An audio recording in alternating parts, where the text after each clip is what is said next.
Mabigat, pero kailangan, isusuot kasi sa kanya yon. Gaganon Ay, yung yun. plaque. Tapos yung plaque, ibibigay yun. Sir? Install niya?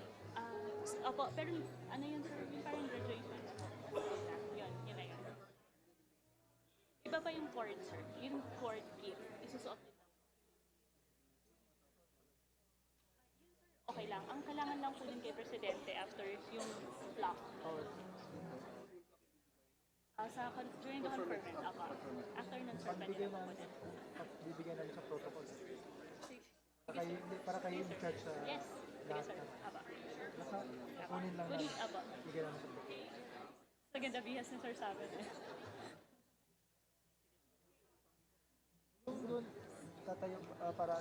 May mag-aabot na po para sa side nila, sir. Yung sa upuan mo ba? Pwede nyo na pang tayuan yun. Lang daw. Para lang daw po ma-make sure niya na doon na umabas. Ano bang ano? Isa-isa ba sila papasok? Wala siya. Para lang nila sa... Although ni-yellow dot namin yun, sir.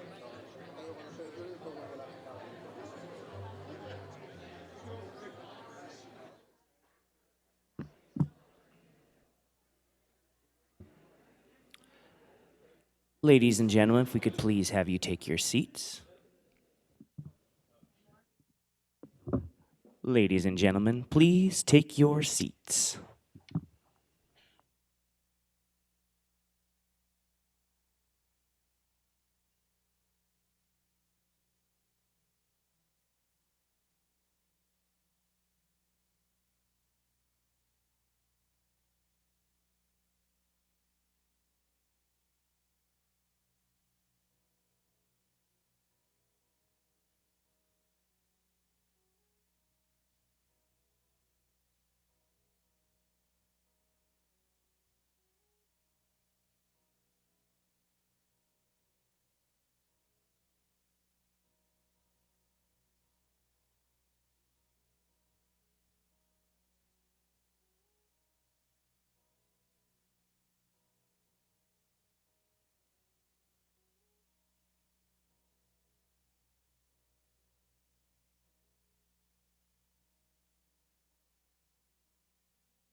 Good afternoon and welcome. My name is Shane Martin, and I am Dean of the School of Education and Dean of Graduate Studies. It is my honor to serve as the Master of Ceremonies today in place of Provost Joe Hellige, who was unable to be present. I am now pleased to introduce Antonio Roberto de Galencion of the Society of Jesus to deliver the invocation. Please stand.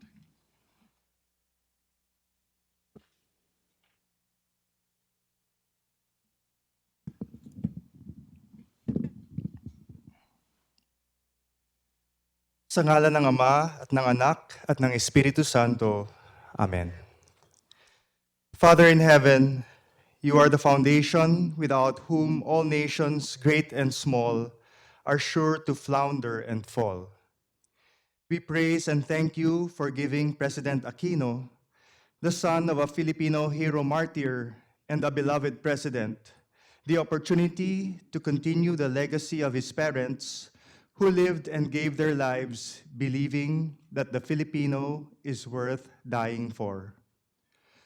We thank you for the Loyola Marymount University, which in its noble mission to encourage learning, educate the whole person, and serve the faith and promotion of justice, has recognized President Aquino's efforts to live up to the ideals of an Ignatian education. We acknowledge how your providence and example has helped inspire and guide President Aquino in giving his best to fulfill his promise to serve the needs and uphold the rights of his people. He has strived to keep the best interests of his people in mind, acting sincerely for their highest good. We thank you, Lord, that the Philippines is slowly rising from its many years of difficulty and challenges. Your faithfulness and graciousness have always strengthened and delivered Filipinos from calamities, natural and man-made.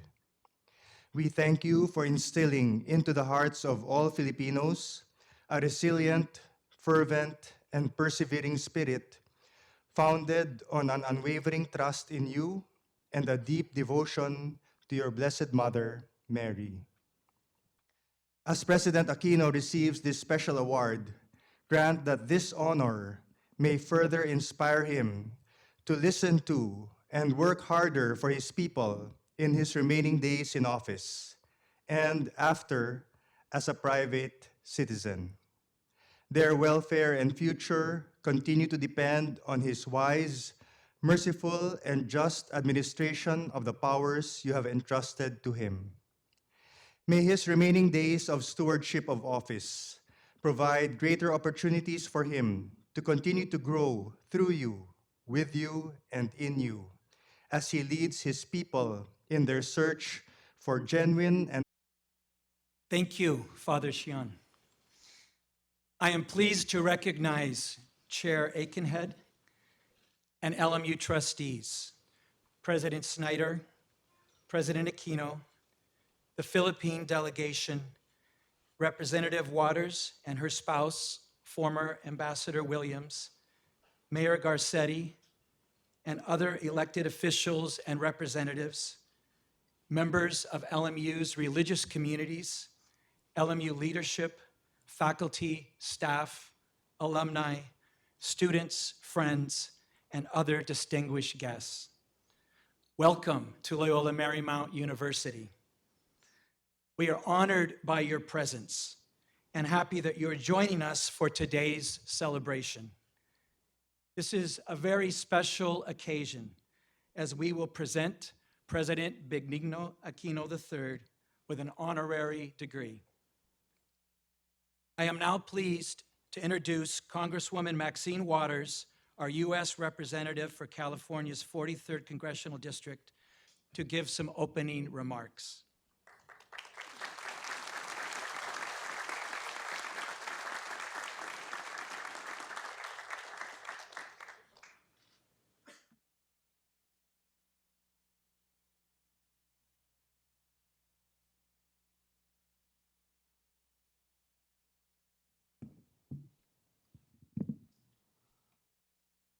I'm very pleased to be here today, and I thank you for those very kind remarks. I'd like to thank Loyola Marymount University for organizing this important ceremony. I congratulate Philippine President Benigno Aquino III for receiving this most prestigious honorary doctorate of humane letters degree. And I welcome him to the United States and to my congressional district. I'm immensely proud of the fact that there are estimated to be over 21,000 Filipino Americans in my district. These Filipino Americans are a significant part of the multicultural assistance provided by the United States government following this tragedy. And I urged our international partners to join with us and support efforts to help the Filipino people recover from this disaster and pull their communities back together. Immediately following this tragedy, my California colleague, Congresswoman Jackie Spear, introduced a resolution, HRES 408, to convey the sympathy of members of Congress and express support for the relief efforts. I joined with 68 of my congressional colleagues to support this resolution. Our resolution basically was about expressing our deepest condolences and sympathy to the families of the victims of this tragedy. We applauded the prompt commitments of support and humanitarian efforts already underway by the international community, relief agencies, and private citizens. We commended the U.S. government for providing immediate humanitarian assistance and urged the U.S. to continue to provide assistance to the Philippines during this recovery and reconstruction efforts. We urge the United States to coordinate with the international community in prioritizing the protection of women and girls. And we urge the United States to continue working closely with the Philippines to strengthen disaster risk reduction and mitigation strategies. Here in California, we have experience with earthquakes and other natural disasters, and I know that rebuilding entire communities can take a long time. But we wanted to do everything within our power to assist the Filipino people in their time of need.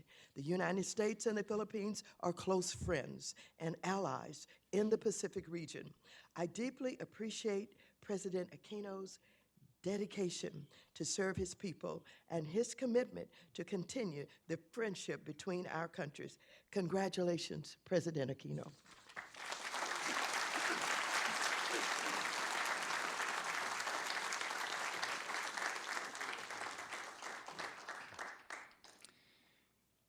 Thank you, Congresswoman Waters. I now invite the Honorable Eric Garcetti, the 42nd Mayor of the City of Los Angeles, to deliver remarks.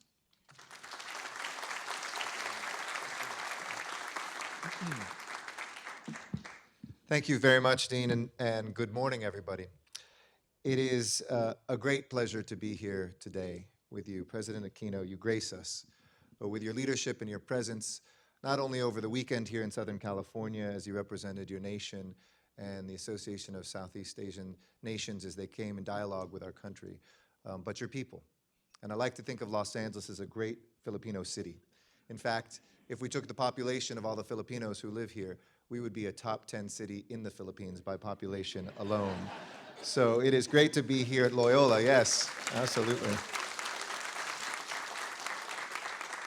It is great to be here at Loyola where the connective tissues between our city and your nation are so strong and so embodied. And I want to thank the staff and faculty, President Snyder, Chair Aikenhead as well, for just the warm reception that they continue to give all of us as we come here. This is a campus that is rooted in higher learning, and it's rooted in the history of the city. We forget that here in Los Angeles, this is the oldest institution of higher learning, founded before some of those others. We have to remind them cross town. But it is an honor and a privilege that President Aquino has chosen to be here, because this is a campus that continues to make an impact on the city, this nation, and this world.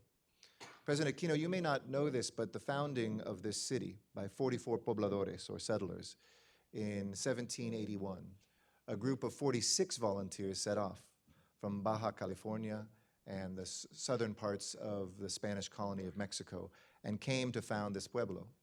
They could trace their ancestry back to Africa, to the Americas, to Europe, of course, and two of them who set forward were put in the books of history. They were called Chinos, Chinese in Spanish, but they were actually Filipinos. Two, Juan Antonio Miranda, who came forward, who caught smallpox on the way and never made it. He and his son, they survived, they were fine, but they never made it to Los Angeles. And I always thought this is the fitting metaphor for our city, that it was Filipinos who helped from the founding moments of our pueblo and who've also come to find their unrealized destinies here. This is also intersected with my life, your nation, because my grandfather was an immigrant as well from the South, from Mexico. Came here as a boy, 1 year old, when his father was killed in the Mexican Revolution. He was what we call a dreamer now before there were dreamers. And when World War II broke out, he was not still a citizen of this country, even though he had only lived here his whole life. So he volunteered to fight in World War II, and he was assigned to the Pacific Theater in the Philippines. He became a sergeant in the Army, and he returned home and earned his citizenship and lived a happy life as a barber with my grandmother, and today his grandson is mayor of this city. But had it not been for that experience in the Philippines, I would not be here today. It's why I fought so hard for the Filipino people and the Filipino-American community here. And I'm so proud that when I was a council member and now I get to oversee this as mayor, we established the very first historic Filipino town in the United States of America, recognition of the contributions and the history of Filipinos. So this legacy of Filipinos who have been here from the very beginning have enriched the city's vibrant culture, have strengthened the politics and the economy that we have here. It's helped position Los Angeles as the creative crossroads of the world. And by the way, you've given us some of the best adobo east of Manila anywhere in the world. So I'm so proud that we consider ourselves that Filipino city, and we're so honored that you are gracing us with your presence here today. So in conclusion, let me just say, mabuhay President Aquino, mabuhay LMU, mabuhay ang mga Pilipino. Thank you so much.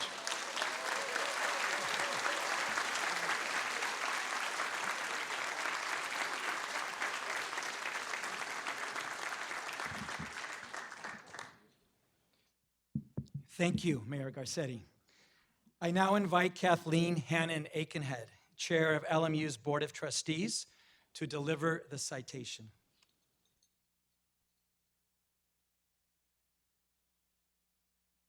Good afternoon. Loyola Marymount University bestows honorary degrees on persons who symbolize, in an outstanding manner, those values it cherishes as an academic community.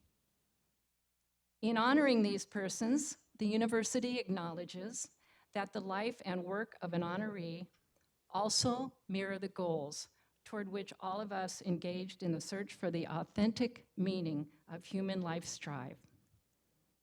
Today, the university is proud to honor President Benigno S. Aquino III, an individual whose life achievements very much reflect the mission of the university. Timothy Law Snyder, president of Loyola Marymount University, will introduce the recipient of the honorary degree.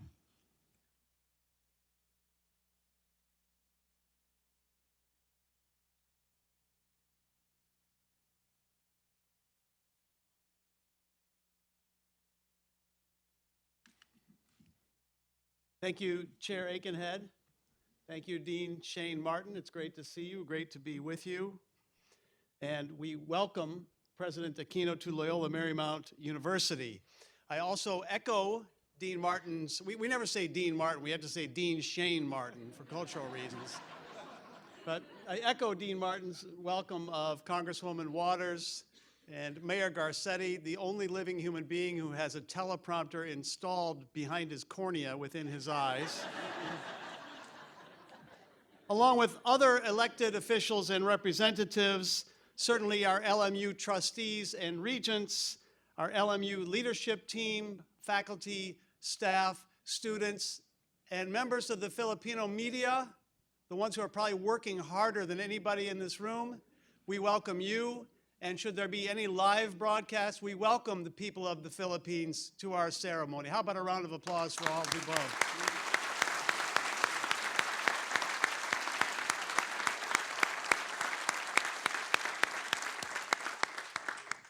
And as part of today's celebration, we have some co-sponsors And I thank them for their commitment to LMU's global imagination. The School of Education's Teach for the Philippines program and LMU's World Policy Institute, recently launched by Professor Michael Genovese. We welcome you. Concerning the School of Education and our partnership, as we all know, education is a key connection between LMU and the Philippines, and that comes through shared ideals and active global collaboration.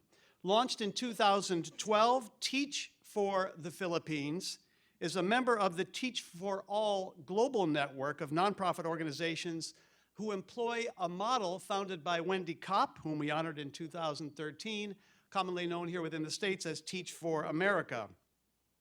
Education is highly valued by Filipino families, and the vision for Teach for the Philippines is by 2050, all Filipino children will have access to an excellent and relevant education. LMU's School of Education has partnered with Teach for the Philippines to increase educational access and equity, while also providing some international experiences for our LMU students. This year, Teach for the Philippines has 86 teacher fellows in 23 placement schools in Metro Manila and in rural areas of Mindanao. Teach for the Philippines follows each teacher follows leads 40 to 60 students, and they collectively impact thousands of young lives, creating better futures for youth. And we all know, as part of our Jesuit Marymount institution, when you create better futures for youth, you create better futures for generations beyond. Benigno Simeon Cojuangco Aquino III is the 15th president of the Republic of the Philippines, a world leader who has reinvigorated the Filipinos' passion to build a nation of justice, a nation of peace, a nation of inclusiveness. Leading over 100 million Filipinos is in President Aquino's DNA. He is a fourth-generation politician and the son of democracy icons Senator Benigno Ninoy Aquino and President Corazon Aquino, who was the 11th president of the Philippines. President Aquino earned his bachelor's degree in economics from Ateneo de Manila University in 1981, and then joined his family in their exile in Boston, Massachusetts.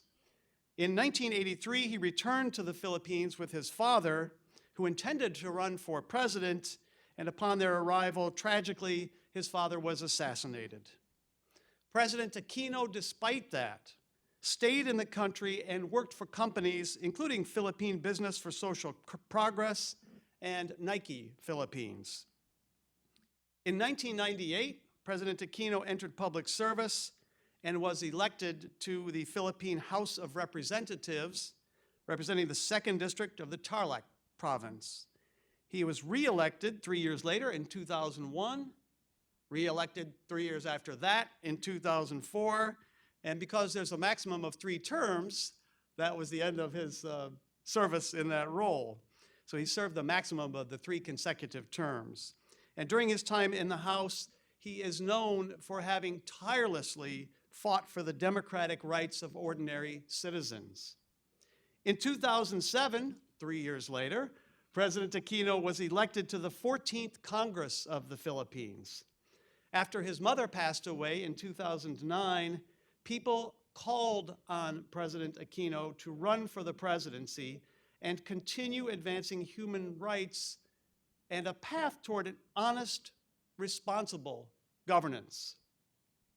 President Aquino not only won the presidency, he sort of pulled a Congresswoman Waters, he annihilated the competition. He won by a large margin. And he was sworn into office on June 30th, 2010 as the 15th president. President Aquino's political career has been marked by his lifelong dedication to democratic values for all citizens. His leadership has brought unprecedented economic growth, new and reformed social services, renewed approaches to the Filipino educational system, and programs aimed at supporting the poorest members of Philippine society.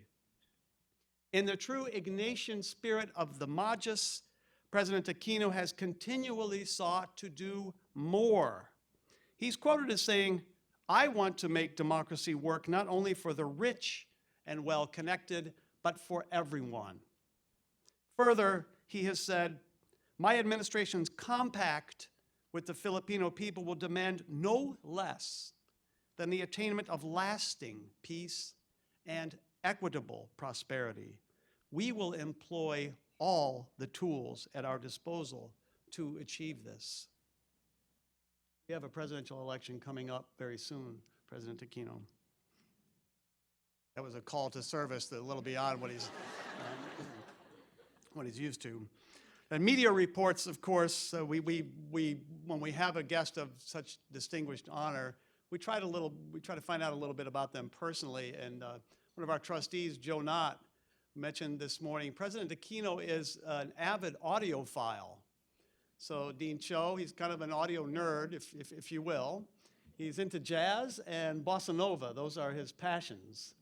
So I think we should note that. So in that, President Aquino, you and I are siblings in heart, at least, certainly. President Aquino's symbiosis with LMU's mission and goals is palpable. He has spent his life respecting the integrity of the individual, pursuing the common good.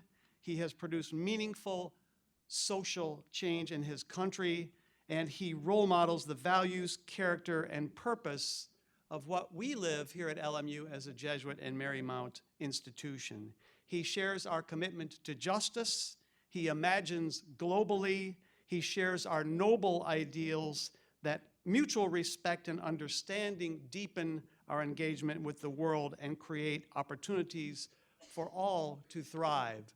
We speak to our students and call on them to be women and men for and with others. President Aquino, you embody that spirit glowingly and successfully, and we thank you for that. So now we move to the point where we will confer the honorary degree.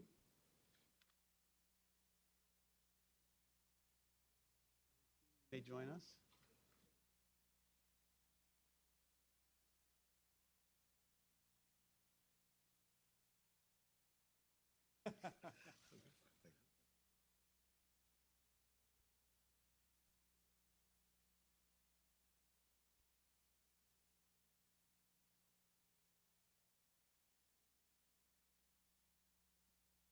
Now comes the fun part.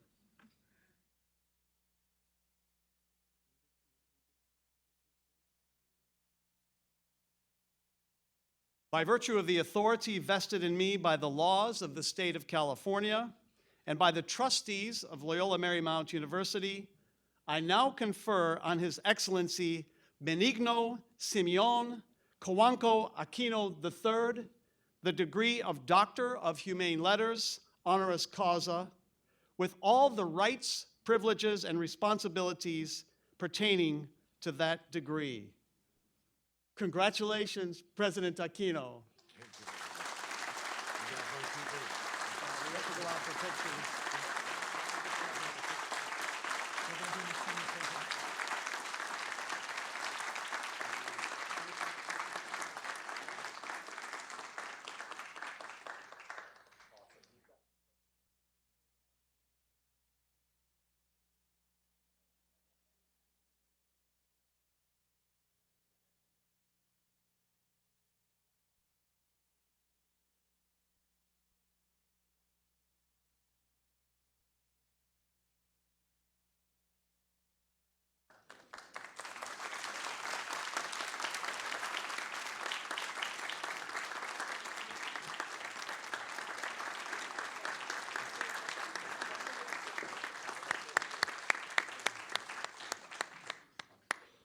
When I first encountered the Philippine flag, I sought to understand the symbolism associated with its design and discovered that the blue in the flag represents peace and justice, the red symbolizes courage, the white and equal-sided triangle represents equality. And I find these values befitting a nation led by President Aquino. I now call on Edward James Asuncion, class of 2016, EJ as we call him, and President of LMU's Isang Bansa to present President Aquino with honor cords representing the colors of the Philippine flag. Isang Bansa is LMU's Filipino and Filipino-American student organization, and the students formed the organization to create an inclusive environment in several areas of focus, namely nationalism, social art, spirituality, academia, and social justice. EJ, have the honor.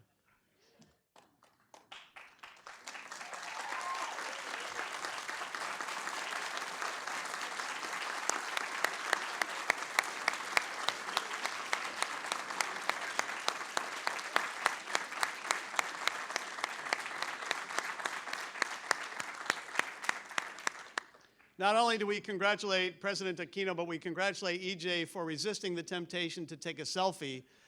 I can assure you that that will follow our ceremony. I am distinctly honored to introduce the newest member of the LMU Lion family, President Dr. Aquino.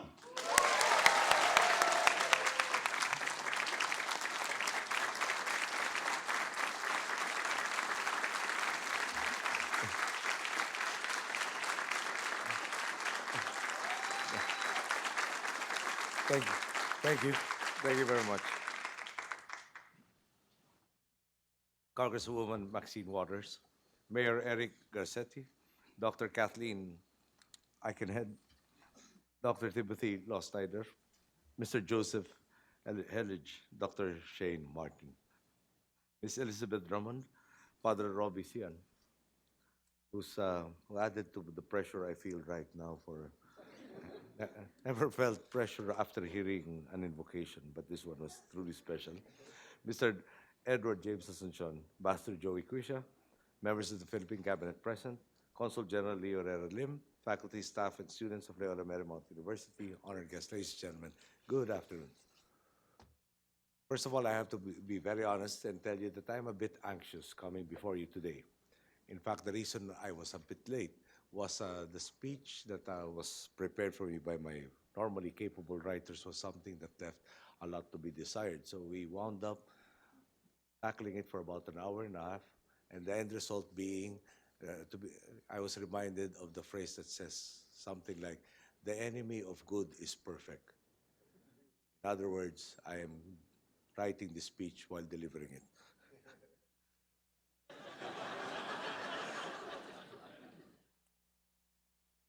And the pressure obviously comes because I am speaking before an esteemed Jesuit institution. And I wonder if before I get back to Manila, we were leaving tonight, if there will be protests from Loyola Marymount at the quality of the education I got from the university I went to. Hopefully I will do justice to all of them. Okay. How do I start out? Perhaps I should explain to me what a Jesuit education meant. And the first concept I want to share with you is, I think we were in our senior year, first semester, and one of our professors said, if we were successful at this point in time, hopefully you know that you do not know. And we looked at it with really bewildered expressions. After all of the hours, days, months of cramming everything that you asked us to read. For instance, in one subject, I'm an economics major, the final exam consisted of a question for every book that we had to undergo. For instance, there was a book called Asian Drama by Gunnar Myrdal. If I remember correctly, it was 3 volumes. He's a Nobel Prize winner. And there were 3 volumes. If I remember correctly, again, about 1,200 pages per volume, and the total number of questions numbering 2 to cover that entire book. Right. So after cramming all of these facts, figures, statistics, all of the concepts, trying to imbibe them, trying to really understand all of them, our professor starts this day in class by saying, I hope now you know that you do not know. And he explained it this way. You can be anybody if all you have to do is recite by rote memory that which was imparted to you. What we hope to have been able to accomplish is that we have developed in you an ability to think. And that in turn led to perhaps our ability to accept concepts. Like when John F. Kennedy said, people see things as the way they are, and they ask why. I see the same things and ask, and I'm paraphrasing, I ask, why not? And what does that translate to us? Why do you have to accept the status quo when the status quo does not really address that which is needed by man? And another instance was we had a professor in political science by the name of Miss Advincula. And her task was to teach us the Constitution. And this was the period where we had martial law. And the dictator reserved unto himself the capacity to change the Constitution at any time and on any whim. And she asked one day, when I look at your faces, I see the faces of students questioning why they have to study something which is supposed to be the fundamental law of the land, only to exist in a universe where tomorrow it may cease to be the fundamental law of the land. Where is the relevance of that which you're asked not just to read, but to memorize and take to heart? And she said, today, this is the situation. Tomorrow, it may not be. Tomorrow, you may be holding the reins of power. And tomorrow, if you do not know the difference between right and wrong, how can anyone expect you or your generation to do that which is right? And she says, that is my mission, to teach you right from wrong, so that when the time comes that you do hold the reins of power, you will do that which is right. Of course, at that point in time, you were so caught up in the paper chase, in attaining the right grades, etc., and even overcoming the challenge of why would one want to better himself when one expects that this condition will end in a bloody civil war, where the people at the forefront will never reach the conclusion. What's the point in improving yourself when you thought that there was no future for you? Okay. And of course, perhaps the central tenet in the Jesuit education afforded to me, I spent my basic education, the middle portion, and the tertiary portion all in a Jesuit institution. The only other institution I went to was run by also a Catholic school, kindergarten, and its main influence on me was that in kindergarten we were expected to be trilingual, English, Filipino, and Spanish.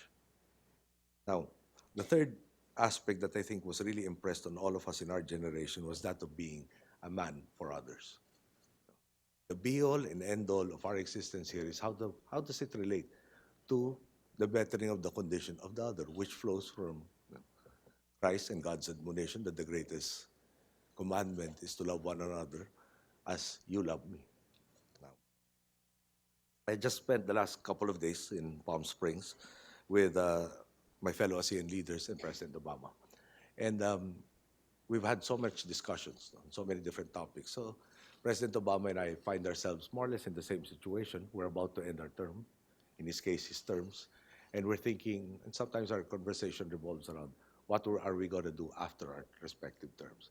So sometime before Christmas, I had the opportunity when he was at the APEC, Asia Pacific Economic Conference in Manila, to share with him an experience I had viewing 2 American films. No? I said, if you have the time, these were 2 that helped shape what I am today. Perhaps at the very least, I'm sure they will entertain you. Perhaps it will rekindle exactly the challenges that we had to go through. He's younger than me, I think 3 years younger than me. And the films are The Cardinal, and the other one was The Shoes of the Fisherman with Anthony Quinn. May I concentrate on The Cardinal? The Cardinal talks of the life of a person who eventually became a cardinal, who started as a priest on the fast track. And it seemed like for every situation in that early part of his career, he had, how should I put it, dogmatic answers to any and every situation. One of the challenges that he had at the beginning of the film was he had a sister who wanted to marry a person of the Jewish persuasion. And initially, the Jewish guy agreed to be converted. There was a party to get the 2 families together. The family of the Jewish individual was slighted, and they withdrew their blessing on the union. The younger sister of the main character went to her brother, a priest, and asked, how do I resolve this situation? I am so in love with him. I believe he is the right man for me. But there is so much, there's so much tension that has been built up. And I really don't want to deprive you of the opportunity to experience it. But the bottom line is that he gave an answer which was probably, in a sense, correct, but was delivered more or less in a mechanical fashion as opposed to considering the other person as a real person. So the film basically traces his growth as a person of faith. And why was it such a significant uh, experience in my life? In our country, we celebrate Holy Week, and the country shuts down from Wednesday up to Easter Sunday. And even programming in the media at that point in time will turn into very religious films. And in the films, normally they'll be portrayed either the life of Christ or other saints. And the saints seem to have undergone challenges that were no challenges because even from the time that they were, shall we say, born out of their parents, they were already saintly. They were unreachable. They're different from all of us. And the cardinal showed me a person who had to deal with realities of his situation and his own personal growth as to how to achieve this. Now, perhaps I can use the words of a colleague of mine in Congress when he said, our difficulty is always being able to say that we can, by default, choose the difficult right over the easy wrong. It's so easy to compromise in so many things. In our country, they keep on talking about being practical as opposed to being idealistic. They talk of people who have idealism as being do-gooders who will never amount to anything, who will never be able to produce anything. So,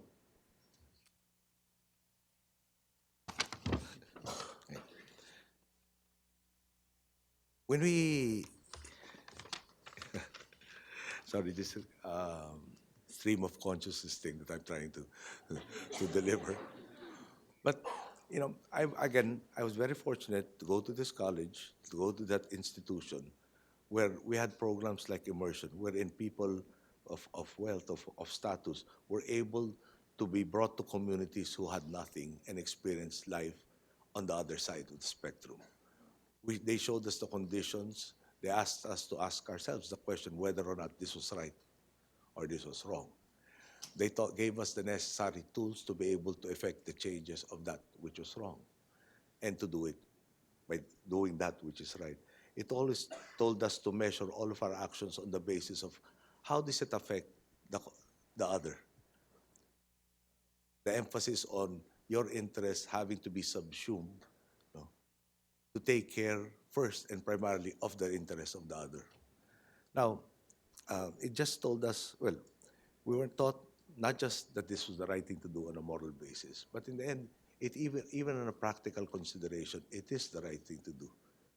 The moral imperative does not become, I would say, an abstract discussion, but rather on any mode, any filter, any standard that you would want to put, doing that which is right is the only course that will really redound to attaining any of your respective goals. Okay.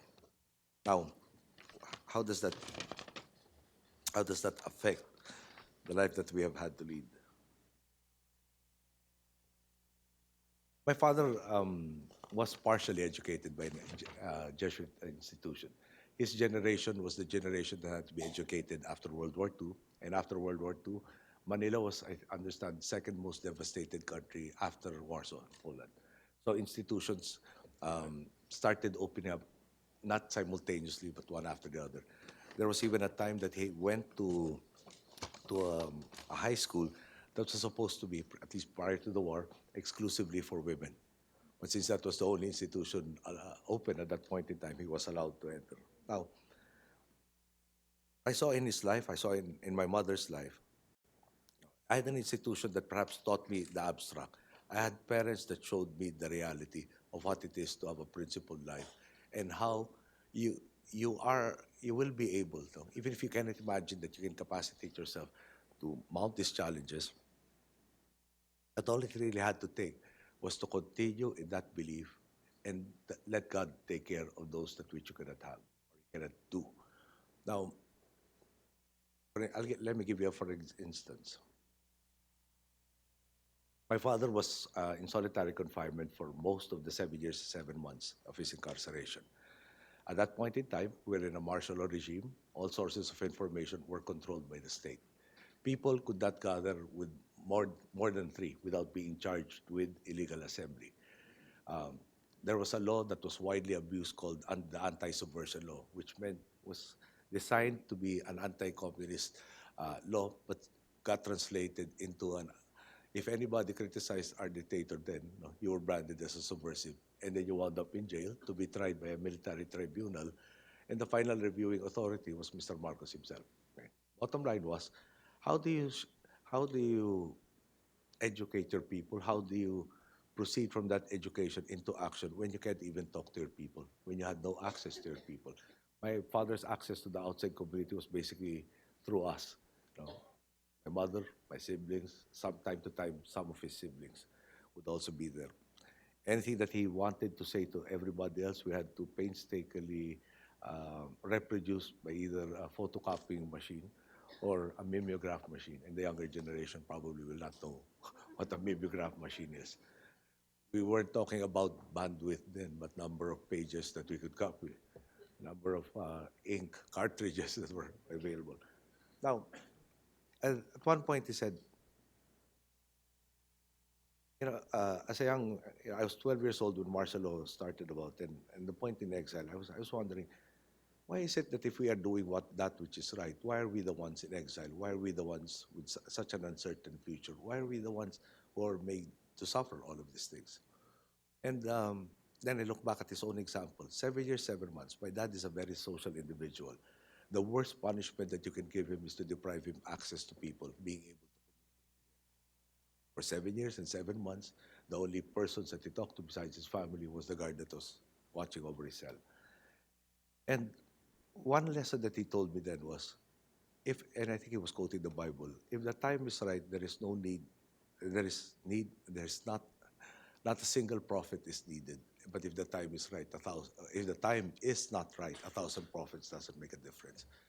So he did envision a time that we will, from a position of martial law where he was so oppressed to the point in time that we would regain democracy. And he had that dream, he lived that dream, he lived it up to the last days of his life.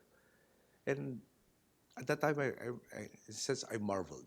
How do you keep the dream when it seems to be such an impossible dream? And by the way, that was actually one of his favorite songs from Man of La Mancha. Yeah. And the lyrics really seem to apply to beat the unbeatable foe. And that's what you're doing. Reach the unreachable star, and that seems to be what you're doing. Again, that is my blessing. I saw in a person, not just the theoretical aspect, but really living that life of really being dedicated to somebody else. Right now, which brings me to the point of this latter part of my journey. When I was in Congress and in the Senate, I thought my role primarily was that of fiscalizer, try and stop abuses by those who had more power, more senior than I was. When I left the Senate, stenographers were saying that they expected a rather easier time, especially during the budget process, because they seemed to think that I had more than 70% of the questions propounded during the budget season. They actually said that when I got to the Senate, that was the first time that they ran out of cassettes, amongst other things, and flash drives to record all of the questions, and even the stenographic paper when they were making their notes. Now, when I was being asked to run for the presidency, I said, where is the justice there? I was trying to stop all of these abuses, or stop these problems from happening to begin with. And now you're going to ask me to solve all of them. And you're going to be mad at me after a year or two because you're going to say, you haven't solved all of them. No. And I'm not a martyr nor a masochist. Why should I willingly get into a situation that was so impossible? And at the end of the day, and my mother had just passed on at that point in time, on the 40th day after she died, I felt I had to make a decision. And part of the grieving process had to be put aside and answer this question. We have a chance, and that was a fundamental question. We have a chance to make a difference, and a significant difference at that. The challenge is Do we shirk away from this challenge and give our people no chance, or take on that challenge and at least give them the possibility of that chance at really changing the situation? Our, our newspapers at that point in time were always so full of stories that basically said record numbers of our countrymen were leaving the country. Too many people were voting with their feet and leaving. When I started in office, we had about 10% of our population outside of the country. And when you look at all of the problems before you, let me give you something simple.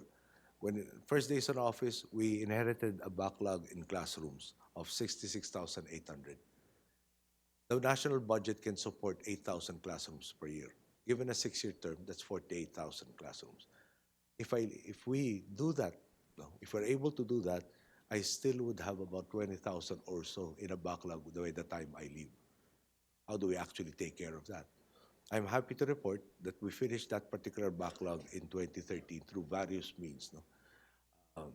The budgetary support, donations from the private sector, public-private partnership programs, and we will actually be producing over 180,000 classrooms by the time I step down in office in June.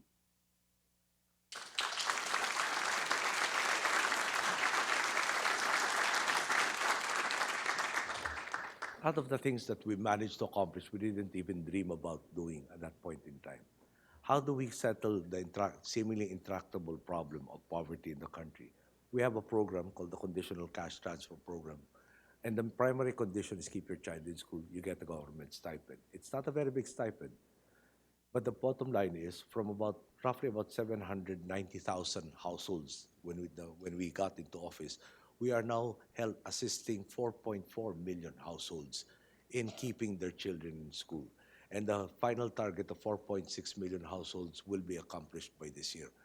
Okay. There is a first cohort we expanded the program to assist up to the high school level. The first cohort has graduated last year, and it produced about over 300,000 assisted students, 13,000 plus of whom were honor students. The two who spoke actually wound up in the University of the Philippines in a quota course in engineering.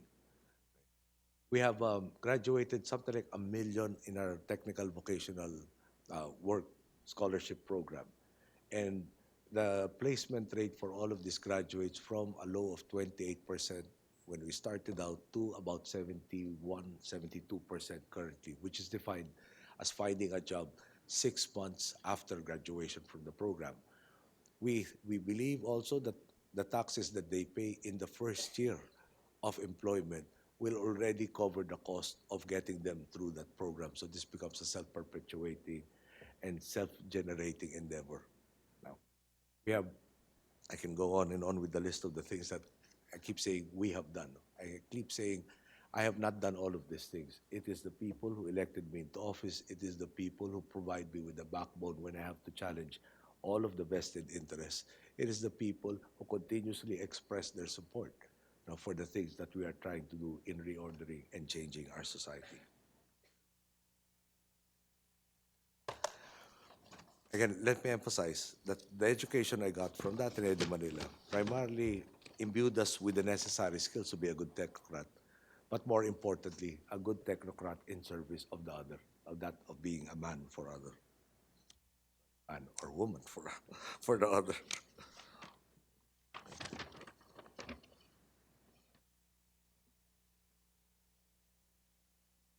The difficulty in trying to write this speech was I had to reflect on 56 years of my life. And I was hoping to be able to do all the main points in 10 minutes or less. Right now, I'm beginning to feel my mother at my back saying, they have other things to do. You might want to move on. But honestly, I really have to say, this is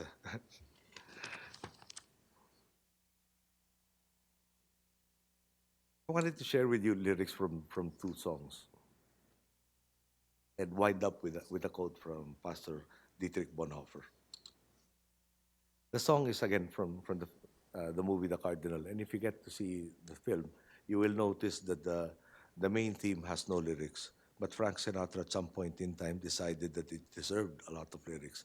And in a sense, it encapsulates my own journey as to how to become a better Christian, if not a better Catholic. And if I may quote, it says, "Should my heart not be humble, should my eyes fall to see, should my feet sometimes stumble on the way, stay with me. Like the lamb that in springtime wanders far from the fold, comes the darkness and the frost, I get lost, I grow cold. I grow cold, I grow weary, and I know I have sinned. And I go seeking shelter, and I cry in the wind.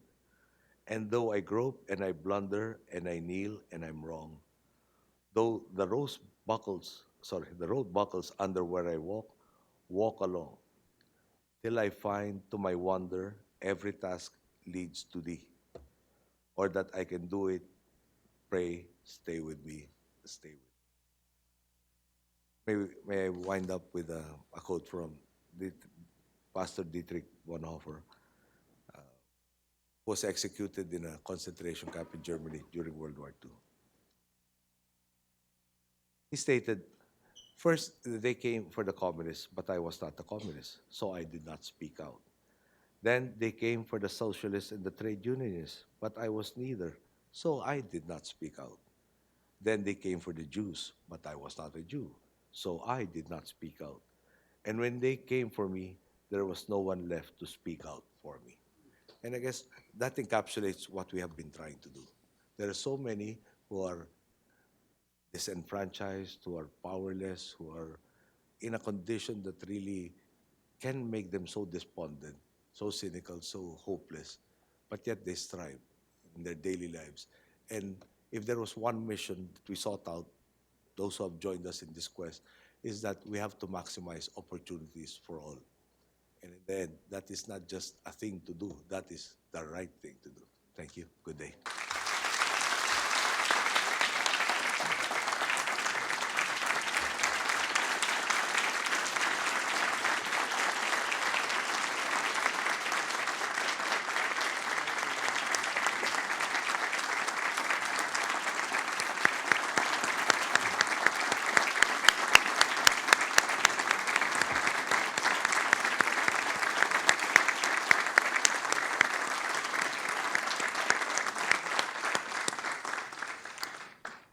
Thank you, President Aquino, for being with us this afternoon. LMU is proud to call you one of our own. And on behalf of Loyola Marymount University, I thank you, your delegation. We give our great remarks and blessings to your wonderful family. I want to thank everyone for coming today, honoring LMU and honoring President Aquino. As we conclude this event, I ask you to remain seated during the recessional. Thank you for coming, and please enjoy the rest of your day.